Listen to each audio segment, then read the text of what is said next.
మొత్తానికి కష్టపడి 14 గంటలు జర్నీ చేసి బెంగుళూరు వచ్చాను. రాగానే నా ఫ్రెండ్‌కి కాల్ చేసి, "బావ నేను బెంగుళూరు వచ్చాను. నన్ను పికప్ చేసుకోరా" అన్నాను. "సరే వస్తున్నాను బావ" అని స్పీడ్‌గా వచ్చి నన్ను పికప్ చేసుకొని స్పీడ్‌గా తీసుకొని వెళ్తున్నాడు. ఇలాంటి ఫ్రెండ్స్ అందరికీ ఉండాలి కదా! "ఏంట్రా బావ ఇంత స్పీడ్‌గా వెళ్తున్నావు" అంటే, "ఈ మాత్రం స్పీడ్ ఉండాలన్నాడు." ఇలా వాళ్ళ రూమ్‌కి తీసుకొని వచ్చేసాడు.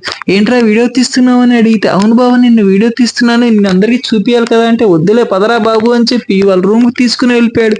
అబ్బా! మా ఫ్రెండ్ గాడి రూమ్ ఉందండి. ఎంత క్లీన్‌గా ఉందనుకున్నారు. అసలు ఆ కిచెన్‌లో ఆ స్టవ్ ఉంది. ఒక రకమైన కలర్‌లో ఉంది ఆ స్టవ్. అంతే ఉంటదిలెండి బ్యాచిలర్ రూము. అటునుంచి అటు డీమార్ట్‌కెళ్ళిపోయాను. ఎందుకనుకుంటారా? డీమార్ట్‌లో ఒక 2 షార్ట్‌లు, 2 టీ షర్ట్‌లు తీసుకుందామని డీమార్ట్‌కొచ్చాను. ఇవేనండి నేను తీసుకున్న షార్ట్‌లు, డీమార్ట్‌లు. ఇక అక్కడి నుంచి కంపెనీ వాళ్ళు కొన్ని జిరాక్స్‌లు కావాలన్నారండి.